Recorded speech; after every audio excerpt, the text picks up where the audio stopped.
2019 termina con escalada de crisis en la región y con el regreso de la Argentina peronista.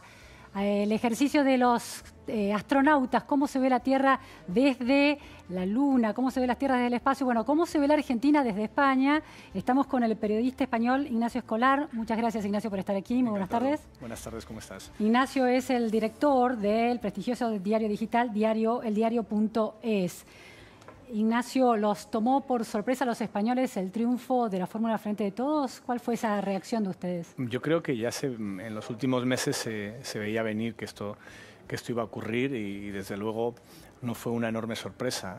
Sí que es sorprendente que, a pesar de que la situación económica en teoría había mejorado, acabe de nuevo cambiando el gobierno sin la oportunidad de una reelección para Macri, pero no me atrevo a hablar tanto de Argentina, en Buenos Aires, porque no soy un especialista en el tema. Ignacio, el presidente electo estuvo de visita en Madrid este año, hace unos meses, después de las PASO, antes del 27 de octubre, y se encontró con el jefe de gobierno, hubo allí el gobierno español, hubo algunos encuentros claves. ¿Cuál es la relación de la política española con el peronismo? ¿Qué opinión tiene en general?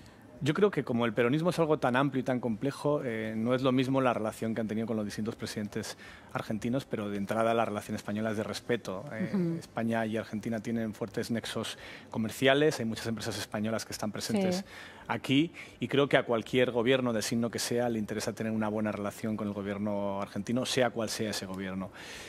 Aquel viaje sí fue interesante porque además de reunirse con el Ejecutivo, se reunió también con algunas personas del ámbito de Podemos, que es el partido a la izquierda del Partido Socialista. Es un partido donde, por ejemplo, el jefe de gabinete, el actual líder de Podemos, Pablo Iglesias, es un argentino, Pablo Gentili, que tiene relación con Alberto Fernández, que se conocían de etapas previas, y hubo algunas reuniones allí, además de con el presidente del gobierno, también con el que va a ser probablemente su socio de gobierno tras las últimas elecciones generales.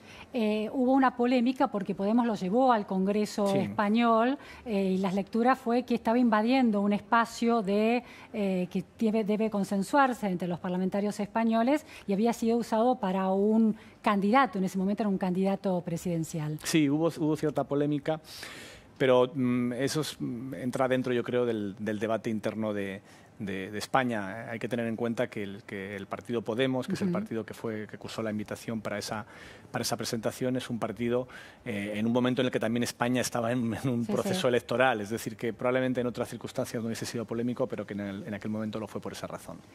Por parte de algunos legisladores del Partido Popular hubo fuertes cuestionamientos a la actitud de Podemos y también al peronismo, la Argentina y al peronismo. ¿Cuál era esa visión? Desde el punto de vista del Partido Popular, que es el Partido Conservador Español, hay una cierta relación directa entre las posiciones de Cristina Fernández de Kirchner y el actual peronismo en el gobierno y el actual nuevo presidente y lo que supone Podemos en su discurso populista.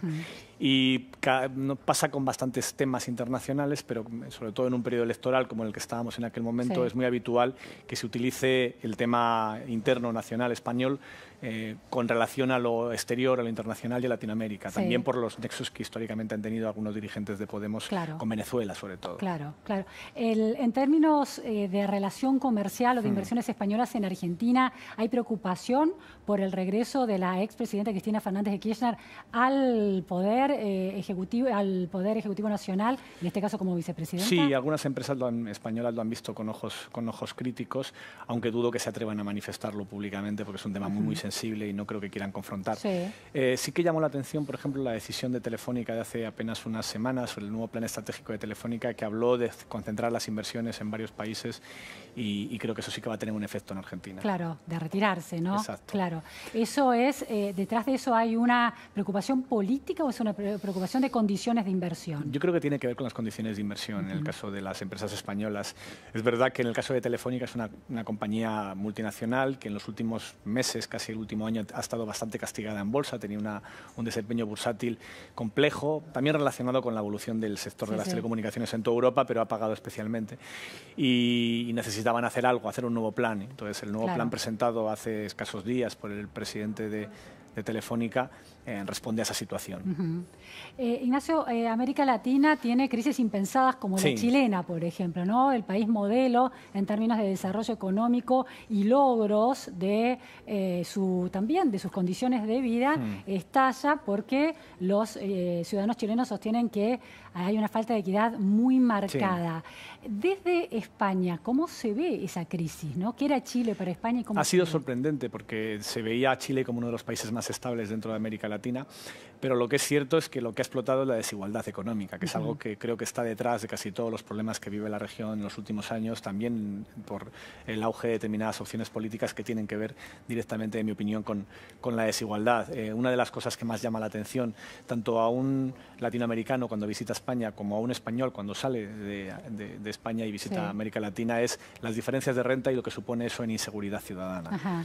Es algo que en España valoramos mucho, el ser uno de los países más seguros para moverte por la calle, independientemente de cuál sea tu renta, no tienes el riesgo de un secuestro, de un robo, y que creo que está relacionado también con esa cuestión, con la desigualdad económica. España está en términos, bueno, vos señalás una situación promisoria en términos de equidad, ¿no? Que es lo que pudiera haber de falta de equidad no repercute en condiciones en empeoramiento de ciertas Somos condiciones. uno de los países menos igualitarios económicamente de Europa, pero dentro del mundo Europa es una de las regiones más igualitarias, con lo cual hay una enorme clase media y eso se traduce en una gran seguridad ciudadana. Ahora, lo que llama la atención del proceso español es que en una sociedad que ha prosperado con un cierto modelo de país, avance tan decididamente la derecha, no la ultraderecha. Sí, lo que pasa es que la razón por la que la extrema derecha en España ha tenido este auge en las últimas dos elecciones tiene más que ver con el proceso independentista en Cataluña que con una cuestión de los motores que mueven, por ejemplo, la extrema derecha en Francia.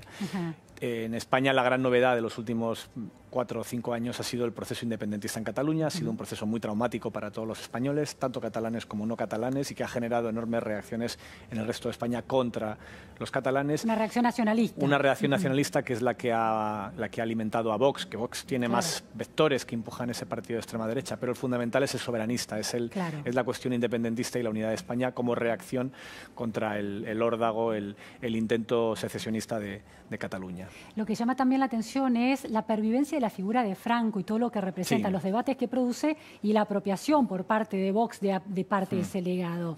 ¿Cómo es que no ha podido reciclarse más profundamente una sociedad que se ha modernizado tanto? En España el franquismo es realmente residual, no llegaría en un apoyo electoral muy por encima del 15%, que es justo lo que tiene Vox. Es decir, Vox lo que ha logrado es acumular a todo ese pozo que aún quedaba de cierta sociedad conservadora que llevaba mucho tiempo y que lleva mucho tiempo en la democracia, pero que tiene un discurso sobre el franquismo mucho más positivo que el de la media de la sociedad española. Ese votante herencia del franquismo estaba en el Partido Popular, también porque el Partido Popular cuando nace, en los años 70, nace fundado por un exministro de Franco, por Manuel Fraga.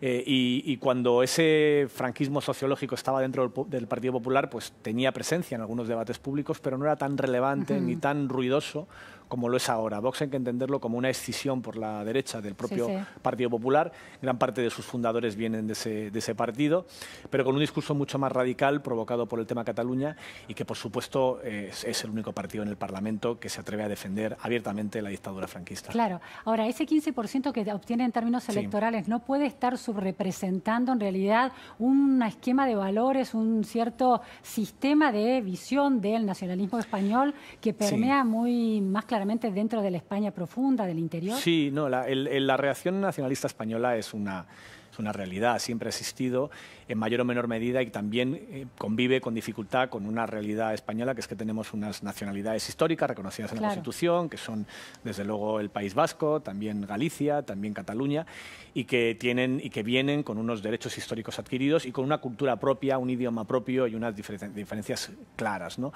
En los últimos años, a raíz de lo que pasó con Cataluña y del intento en el año 2017 de independizarse de Cataluña, lo que pasó es que ese nacionalismo español reaccionó frente a ese ataque, frente a esa respuesta, ¿no? Porque también para muchísimas de las autonomías españolas, de las regiones españolas, es un ataque injusto, en el sentido de que es una región rica, Cataluña, la que pretende independizarse de la España más pobre, ¿no? Que es la España rural interior.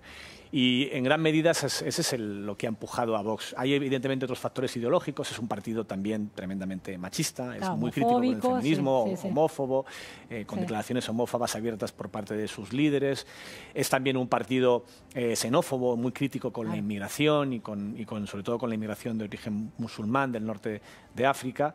Pero el principal asunto que les ha servido para crecer tanto y sobre todo lo que explica este resultado electoral es Cataluña. En Cataluña hace muy poco tuvimos la sentencia judicial al intento de independencia, con condenas muy duras para los líderes independentistas, lo que provocó una reacción muy fuerte en Cataluña, con algunas escenas de violencia, imágenes de incendios en una capital internacional como es Barcelona, en las calles, unas imágenes durísimas, que en parte también sirvieron para incendiar la campaña electoral a favor de este partido de extrema derecha. Claro. Ahora, Ignacio, el mundo está sorprendiéndose con crisis impensadas como la de Chile, por ejemplo, o la escalada que está teniendo, bastante difícil de manejar, Hong Kong. O bueno, el triunfo de Trump y lo que puso en evidencia, el Brexit. ¿Hay una posibilidad de que España no esté viendo venir algo en el sentido de esos cambios sociológicos profundos que se están haciendo, que el Brexit dejó muy a la vista y nadie se imaginaba que eso existía? En realidad, nosotros ahora, con la llegada del Vox al 15%, de la extrema derecha al 15%, vamos a la normalidad europea. Hace ya décadas que el resto de nuestros vecinos del norte de Europa, Francia y del sur también, como Italia, tenían un partido de extrema derecha más o menos importante y que hasta hace muy poquito, hasta hace apenas un año, en España no existía, porque estaba ese votante, no ese discurso, pero ese votante dentro de un partido conservador más mayoritario que ha saltado por los aires en los últimos años. Ahora, Ignacio, el hecho de que haya una representación en un partido político y lo visibilice y se institucionalice, que es lo que vos estás planteando, España está institucionalizada a la ultraderecha como está en el resto de Europa. En el resto de Europa. ¿Es positivo o es negativo? ¿Implica que está creciendo esa institucionalización? ¿Implica que está adquiriendo poder o no? Yo creo que es negativo, pero por una razón, porque rompe los consensos en algunos ámbitos que estaban ya superados. Por ejemplo, el último 25 de noviembre, que es el Día contra la Violencia de Género, fue la primera vez donde no hubo consenso en todas las instituciones públicas en contra de la violencia de género. Ese consenso lo rompió Vox. ¿La primera vez en cuántos años? La primera vez desde hace 2 décadas, probablemente, algo así. ¿Cómo se veía ese consenso antes? Ese consenso era algo valioso en el que estaban todos los partidos. También el Partido Popular Conservador estaba de acuerdo en la ley integral contra la violencia machista, en la ley, en las regulaciones y en la manera de abordarlo de manera conjunta por todos los partidos y sacar ese asunto del debate político. Y ahora vuelve a estar.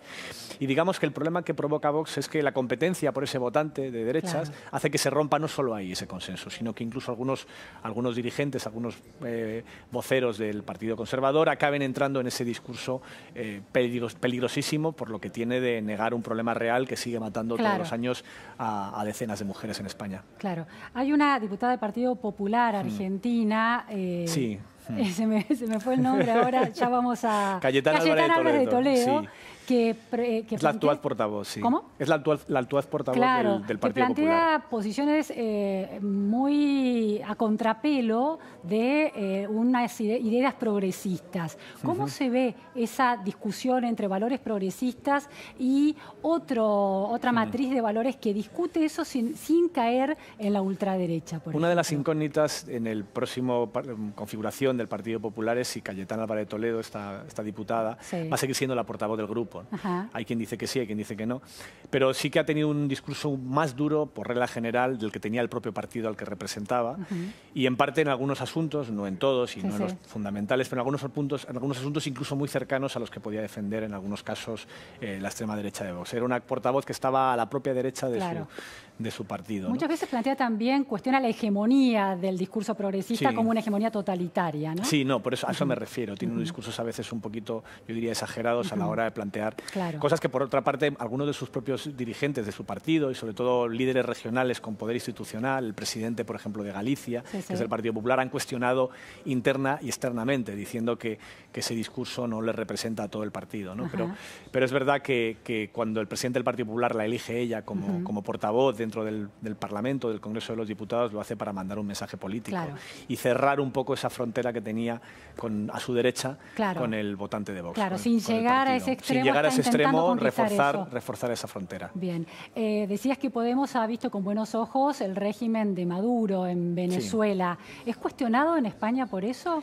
Sí, ha tenido críticas durísimas. También porque los principales dirigentes de Podemos, en algún momento de su carrera, antes de ser políticos en activo, como politólogos, como expertos, estuvieron algunos de ellos trabajando en Venezuela, en la época de Chávez, apoyando institucionalmente, como técnicos políticos al gobierno de Chávez. Y eso ha sido durante muchísimo tiempo uno de los puntos de ataque más duros contra Podemos, sobre todo a medida que la situación en Venezuela ha ido empeorando. No era exactamente la misma situación cuando ellos estaban allí asesorando a la que hemos vivido años después. Y ha sido uno de los asuntos más duros de crítica contra Podemos en España. ¿Cuál es el posicionamiento hoy del gobierno español en relación a Venezuela, llegado los acontecimientos actuales, esta dificultad, esta encerrona en la que se encuentra Venezuela entre un Juan Guaidó que está perdiendo peso, una situación que no logra cambiarse y la pervivencia del régimen de Maduro? El gobierno del Partido Socialista, el actual presidente en funciones y probable presidente, que es Pedro Sánchez, falta todavía la investidura, pero lo más probable es que sea él el presidente ya no finalmente. Costó todo un año. Ha sido un año complejo. Tiene un discurso muchísimo más duro sobre Venezuela que el que sin duda tiene Podemos, donde es un asunto del que prefieren no hablar, pero que de cuando en cuando les vuelve en el debate político. Lo que dudo es que vaya a liderar España y el presidente del gobierno español es una respuesta dura contra ese gobierno. Dudo es que vaya a liderar España y el presidente del gobierno español es una respuesta dura contra ese gobierno, no consensuada con el resto de Europa y con Naciones Unidas. Y ha tenido también un discurso diferente en contraposición al que tuvo Trump cuando los sucesos de Venezuela y el intento de llegar al poder de Guaidó, fallido después de lo que ha pasado en estos últimos meses. Ha dicho, se ha jugado y ha dicho, ¿Venezuela es una dictadura? En algunos portavoces del gobierno sí lo han hecho, otros no.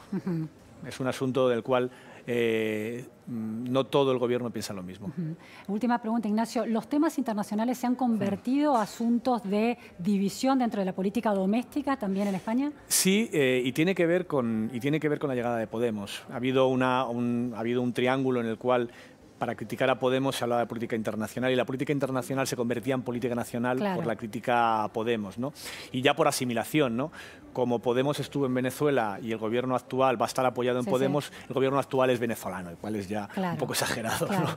Y se convirtió en un asunto en el cual se rompió en parte los consensos, porque, por ejemplo, con asuntos equivalentes a lo que es ahora Venezuela durante décadas, como por ejemplo el tema de Cuba, no había tanta diferencia de discurso, al menos no había tanta diferencia en el caso de Mariano Rajoy o Zapatero, sí tal vez Aznar, que tuvo un discurso mucho más duro con Cuba, y se anteponían los intereses económicos, comerciales, históricos, culturales a los intereses políticos. Claro, claro.